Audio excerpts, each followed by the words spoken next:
बिजली वितरण company Tata power Delhi distribution limited का ये संदेश सभी ग्राहकों को भेजा गया, जिसमें साफ साफ कहा गया है कि बिजली संयंत्रों पर कोयले की कमी की वजह से बिजली की कटौती की जा सकती है और लोगों से भी अपील की कि वो बिजली के इस्तेमाल में जिम्मेदार नागरिक की भूमिका निभाएं। दरअसल बिजली संयंत्रों पर कोयले का संकट पिछले कई दिनों से चल रहा है, जहां महीने भर के कोयले का स्टॉक रखने का नियम है, तो वहीं बिजली संयंत्र को अब सिर्फ एक दिन का कोयला बचा है।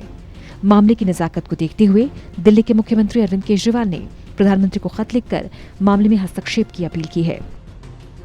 पूरा डिटेल में लिखा है और वो रिक्वेस्ट की है। मैं फिर से कह रहा हूँ कि जो गैस भी है, गैस भी नहीं दे रहे हैं, कोयला भी नहीं दे रहे हैं, बिजली बनानी बंद कर दी है, तो ये क्राइसिस कहीं ऐसा तो नहीं मैनमेड है। 20 रुपये यूनिट में स्पॉट पे खरीदनी होती है, मतलब बिजली जिस प्लांट से पीपीए है वो दे नहीं रहे। पीपीए सारे मैक्सिमम एनटीपीसी के साथ है। एनटीपीसी के साथ हमारे 3500-4000 मेगावाट के एग्रीमेंट है, उसका आधा बिजली मिल रही है।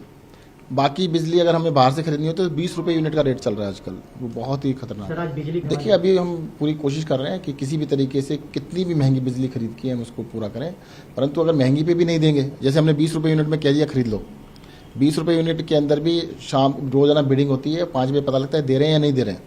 अगर 20 रुपये में भी नहीं दी, हमने दिल्ली सरकार ने अपनी तरफ से कहा है कि किसी भी रेट में मिलती हो बिजली ले लीजिएगा, बिजली 24 घंटे मिलनी चाहिए। अगर ये कह दिया कि नहीं 20 रुपये में भी नहीं देंगे।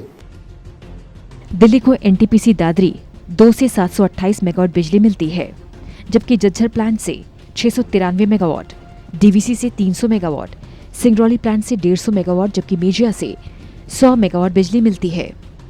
इनमें सिंगरौली प्लांट में सिर्फ 4 दिन का कोयला बाकी है और बाकी प्लांट में 1 दिन का। मेजिया प्लांट का कोयला खत्म हो चुका है। दिल्ली में प्रगति पावर और बवाना प्लांट से गैस आधारित बिजली तैयार की जाती है, पर यहाँ भी पर्याप्त गैस उपलब्ध नहीं है। लिहाजा दिल्ली के सीएम ने प्रधानमंत्री से दिल्ली को बिजली देने वाले झज्जर और दादरी जैसे बड़े प्लांट पर कोयले की सप्लाई बढ़ाने की अपील की है। साथ ही दिल्ली में गैस आधारित बिजली संयंत्रों के लिए गैस उपलब्ध कराने और एक्सचेंज में ऊंचे दाम पर बिजली बेचने वाली कंपनियों पर कैप लगाने की मांग की है। दिल्ली के ऊर्जा मंत्री ने कहा कि अगर जल्द ही केंद्र सरकार ने मामले में हस्तक्षेप नहीं किया तो दिल्ली को ब्लैकआउट से गुजरना पड़ेगा। 1300 मेगावाट का प्लांट है, उसकी गैस बंद कर दी गई थी।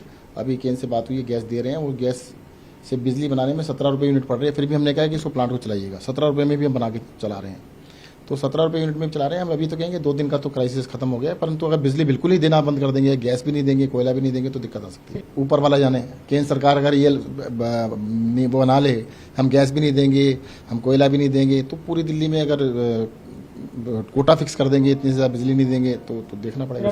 तीनों कंपनियां कोई प्रोडक्शन नहीं करती हैं। मैं आपकी जानकारी लिए फिर से बात, दिल्ली के अंदर बिजली का उत्पादन बहुत थोड़ा सा होता है, वो भी गैस से होता है, कोई कोयले का प्लांट नहीं है। ज़्यादातर दिल्ली के जो कोयले के प्लांट हैं वो एनटीपीसी से खरीदते हैं, केंद्र सरकार से खरीदते हैं। केंद्र सरकार की कंपनी है एनटीपीसी, उससे खरीदा जाता है, और वहाँ पर कोयले की आपूर्ति सिर्फ 1 दिन की बची है, और वो भी 50% प्रोडक्शन के लिए।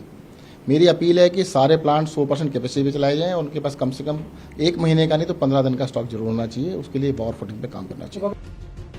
हालांकि दिल्ली में अभी तक बिजली की सप्लाई तकरीबन सामान्य है। कुछ इलाकों में 1-8 घंटे की लोड शेडिंग है। उम्मीद ये भी जताई जा रही है कि जल्दी कोयले की आपूर्ति होगी और ब्लैकआउट जैसे हालात से बचा जा सकेगा। Delhi desk, total news.